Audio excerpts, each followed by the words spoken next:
네, 안녕하세요. 정신건강의학과 전문의 최치현입니다. 오늘 만나 뵙게 돼서 반갑습니다. 이전 시간에는 예민함이란 무엇인지, 그리고 예민한 아이를 대하는 부모의 기본 태도를 살펴보았습니다. 이번 시간에는 예민한 아이만이 가진 강점은 무엇인지를 살펴보고요. 부모가 아이를 어떻게 도와줄 수 있을지 실제적인 양육법을 배워보도록 하겠습니다. 우선 예민한 아이만이 가진 장점을 찾으려면 관점의 전환이 필요합니다. 예를 들어서 눈치 보는 아이가 있다고 치죠. 그래서 제 진료실에 왔을 때 부모님이 아이가 이렇게 쭈뼛쭈뼛 있으면 선생님 눈 보고 이야기해야지 좀 크게 말해봐 이렇게 재촉하는 경우를 종종 봅니다. 그럼 저는 아이에게 괜찮아 뭐 네가 힘들면 얘기 안 해도 되고 나중에 마음이 편해지면 얘기해 라고 이야기를 합니다. 사실 눈치 보는 아이를 다르게 말하면 관찰력이 좋은 아이일 가능성이 큽니다. 그리고 관찰력이 좋다는 것은 공감 능력의 기초가 됩니다. 공감 능력이라는 것은 남을 관찰하고 그때 다른 사람이 어떻게 생각하고 느끼는지를 파악하는 종합적인 능력이기 때문이죠. 그래서 우리가 예민한 아이, 관찰력이 좋은 아이 같은 경우는 트렌드를 파악하거나 남들이 읽고 보고자 하는 책, 글, 컨텐츠를 생산하는 영역에서 두각을 나타내게 됩니다. 또 저같이 정신과 전문의도 어느 정도는 눈치가 빠르고 관찰력이 좋아야 되겠죠. 오감에 예민한 아이도 이제 우리가 예민한 아이라고 말하는데요. 저는 책에서 이렇게 설명했습니다. 다른 아이들은 세상을 일반 모니터로 본다면 예민한 아이는 초고해상도 모니터로 보는 것과 같습니다. 소리도 일반 음질이 아닌 고음질로 듣습니다. 라고 말했습니다. 그렇기 때문에 오감에 예민한 아이들은 예술성이 있는 아이가 될 가능성이 있죠. 다른 사람에게는 평범하게 느껴지는 것도 이 친구들에게는 예술적인 경험으로 다가오게 됩니다. 또 작은 것에도 더 행복해할 수 있는 아이가 될 수도 있습니다. 작은 새소리, 물 흐르는 소리에서도 아름다움을 느끼고 기뻐할 수 있는 것이죠. 그래서 오감에 예민한 아이들은 디자인, 건축, 음악, 요리 등에서 두각을 나타내게 될 수 있습니다. 그러면 불안한 아이나 두려움이 많은 아이는 어떨까요? 이것도 관점을 달리 살펴보면 불안하고 두려운 만큼 미리 준비하거나 조심성이 많은 아이가 될 수 있습니다. 우리가 적당한 불안감은 문제 해결 능력을 향상시키고요. 적당한 두려움은 위험에 대비하게 만듭니다. 결국 적당한 스트레스는 긍정적인 효과를 낸다는 설명과 그 맥락을 같이 합니다. 사실 스트레스 자체는 좋고 나쁜 것은 아니고요. 우리가 시험 전날에 효율이 가장 높죠. 이것처럼 적절한 스트레스가 있을 때 그리고 그 적절한 스트레스로 효율성을 높이는 것을 유스트레스라고 말합니다. 반면 스트레스가 지나쳐서 우리를 지치게 하고 포기하게 만드는 것을 디스트레스라고 말하고 있습니다. 결국 스트레스를 잘 관리하면 좋은 것이고 잘 관리하지 못하면 나쁜 게 되는 것이죠. 그래서 스트레스를 없애는 것이 아니라 적당한 수준으로 조절하고 관리하는 것이 필요하다고 할 수 있습니다. 이런 스트레스처럼 두려움과 불안감을 쉽게 느끼는 아이도 그 두려움과 불안감을 잘 조절한다면 긍정적인 효과를 낼 수 있습니다. 마지막으로 자기 기준이 높아서 쉽게 좌절하는 아이도 있습니다. 예를 들어서 내가 풀고 싶은 문제가 잘 안 풀릴 때는 울면서 끝까지 풀겠다고 우기는 친구들도 있죠. 이런 아이들 같은 경우는 책임감이 강한 아이, 목표를 성취하는 아이로 자랄 수 있습니다. 대부분의 성공한 사업가들은 이런 특성을 갖고 있다고 말할 수 있습니다. 예를 들어서 애플의 창업자인 스티브 잡스도 매우 예민했다고 알려져 있습니다. 잡스가 스마트폰을 개발할 때는 그 제품 자체뿐만 아니라 포장지의 감촉, 모양까지도 다 신경을 썼다고 하죠. 고객이 포장 상자를 만졌을 때 느끼는 촉감에서부터 제품을 보고 받을 첫 인상까지 고려한 것이죠. 또한 스티브 잡스 같은 경우는 반복되는 실패에 경영에서 물러나기도 했지만 포기하지 않고 강한 집념으로 스마트폰을 만들어 세상을 바꿨습니다. 결국 예민한 감각, 고객이 원하는 것을 찾아내는 능력, 예민한 성향에서 오는 끈기와 완벽함이 그를 세계적인 경영자로 만든 것이죠. 우리가 예민함에서 아이만의 강점을 찾으려고 하면 약간의 노력이 필요합니다. 그것은 우리가 적극적으로 찾아보았을 때 비로소 예민함에서 오는 강점을 찾을 수 있습니다. 부모가 아이의 강점을 찾아주는 만큼 아이도 자신의 타고난 성향을 긍정적으로 받아들일 수 있겠죠. 그래서 제가 예민한 아이라서 걱정이 돼요 라고 물어보면 부모님께 반문을 합니다. 혹시 아이를 볼 때 강점보다 단점이 훨씬 많이 보이지는 않나요? 이렇게 물어봅니다. 만약 그렇다고 말하면 약점과 강점을 동시에 찾아보는 연습을 한번 해보라고 부탁을 드리기도 합니다. 그리고 그 강점과 약점의 비율이 비슷해질 때까지 적극적으로 찾아보자 라고 말씀을 드립니다. 이제 부모가 예민한 아이를 대할 때 어떻게 해야 하는지 실전적인 팁을 몇 가지 알려드리도록 하겠습니다. 그리고 높은 산을 오를 때 어떻게 해야 하는지를 비유로 설명드려 보겠습니다. 우선 높은 산에 오르려면 어떻게 해야 되죠? 에베레스트 산에 오른다. 그럼 어떻게 해야 될까요? 우선 첫째로는 베이스 캠프를 잘 차려야 되겠죠. 그래서 중간에 준비가 잘 안 되거나 등반을 하다가 어려움이 닥치면 다시 돌아갈 곳이 있어야 되겠죠. 베이스 캠프를 잘 차렸다면 우리가 준비를 잘 해야 되고요. 그래서 충분한 준비가 됐을 때 때를 보고 단계적으로 조금씩 올라가게 됩니다. 절대로 단번에 무리해서 오를 수 없고요. 준비가 충분하지 않다면 실패할 수밖에 없습니다. 예민한 아이를 키우는 것도 이와 비슷합니다. 예민함이라는 산을 조금씩 조절해 나가려고 하면 아이가 지치면 돌아갈 수 있는 베이스 캠프가 필요하고, 둘째로 아이만의 준비 과정이 필요하고요.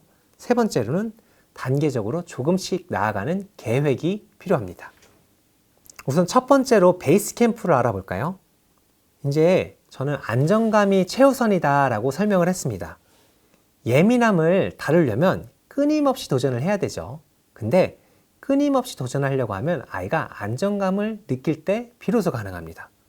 도전하면 격려해주고 비록 성공하지 못하더라도 포근하게 위로를 해줍니다. 그리고 언제라도 힘들면 엄마 옆에 아빠 옆에 와서 조금 용기를 받아서 다시 시도하면 돼 라는 여유가 필요한 것이죠.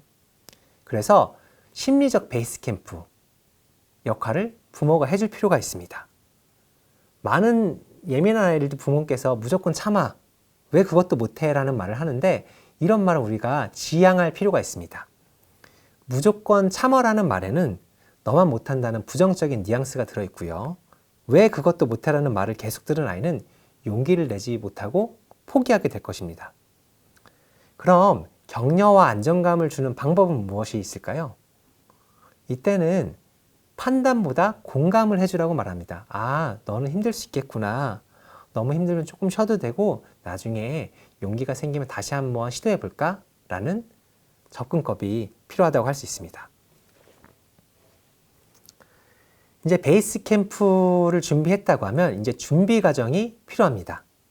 예를 들어서 낯선 환경을 두려워하는 아이라면 외출하기 전에 미리 일정을 알려주면 아이가 조금 더 편하게 받아들일 수 있습니다.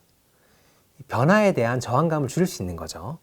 그리고 아이가 마음의 준비를 하고 예측하는 만큼 변화에 덜 불안해하고 덜 저항하게 됩니다. 그래서 미리 알려주고 가서 뭘 할 거고 그때 몇 명 정도 사람이 있을 거야 라고 미리 아이에게 알려주는 것이 도움이 될 때가 있고요. 만약 목표치가 높아서 중간에 놀이를 그만두지 못하는 아이라고 하면 놀이를 시작하기 전에 나가야 하는 시간을 미리 알려줄 수도 있겠죠. 그리고 외출 전까지 시간이 충분히 남아있지 않다면 처음부터 시간 내에 끝낼 수 있는 간단한 놀이를 제공하는 것이 좋습니다. 만약 시간 개념이 충분히 발달하지 않은 아이라고 하면 몇 분 뒤에 나갈 거라고 말하는 대신 여기까지만 하려고 나갈 거야 라고 구체적으로 종료 시점을 알려줄 필요가 있습니다.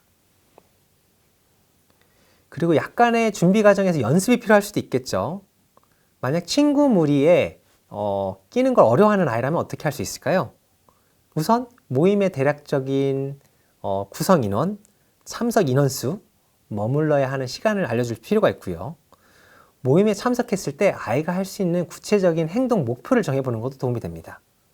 모임에서 30분만 있어 보기, 친구에게 간단한 인사 건네기 등이 그 예시가 될 수 있겠죠. 만약 친구에게 말을 건네기 어렵다 라고 하면 부모와 외출하기 전에 미리 연습해 볼 수도 있습니다. 인사말을 준비한다거나 역할놀이를 한다거나 거울을 보면서 연습해 볼 수도 있겠죠. 마지막으로 높은 산을 오르려면 단계적으로 조금씩 나가야 하듯이 예민한 아이도 계획이 필요합니다. 이제 아이가 커갈수록 피할 수 없는 환경들이 많이 있죠. 예를 들어서 안전벨트를 매야 된다거나 새로운 학교를 가야 하거나 중요한 모임에 참여할 수밖에 없습니다. 아이는 이런 상황을 피하지 않고 경험을 해봐야 기본 생활 습관과 사회관계를 형성할 수 있습니다. 만약 회피하기만 한다면 아이가 예민함을 조절할 수 없겠죠.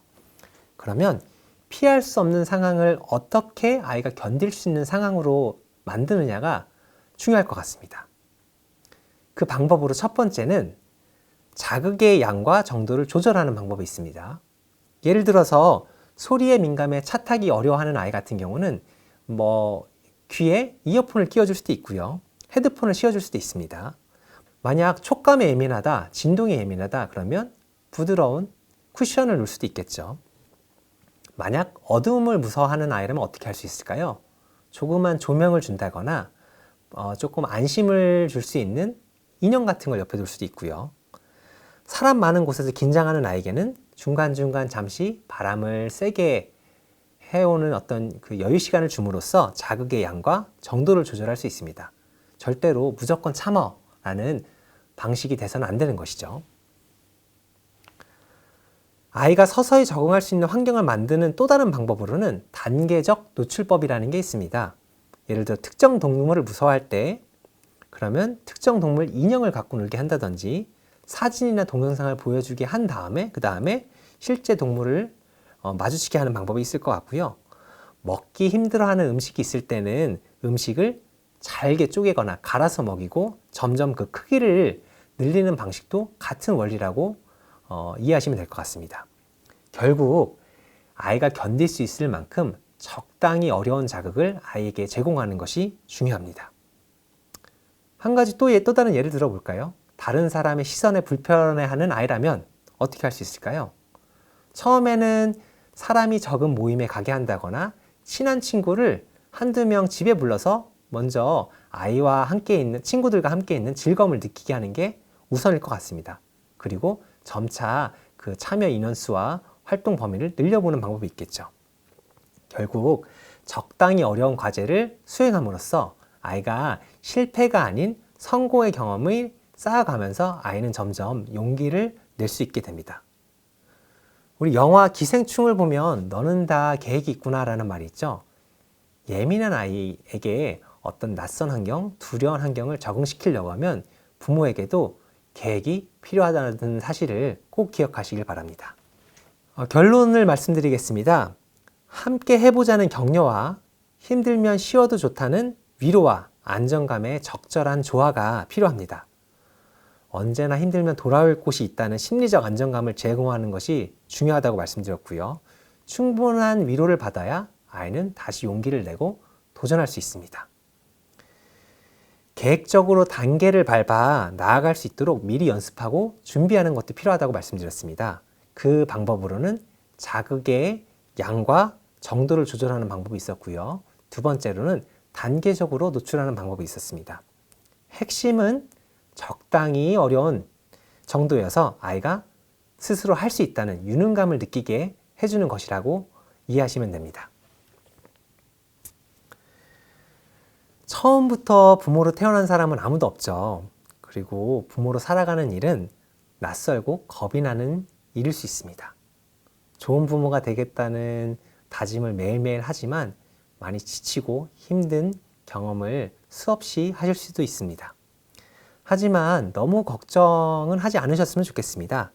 아이를 있는 그대로 바라봐주는 태도, 아이의 특별한 재능을 부모가 적극적으로 찾아주는 태도를 지닌다면 예민한 아이는 아이가 지닌 자신만의 꽃을 활짝 피게 될 것입니다.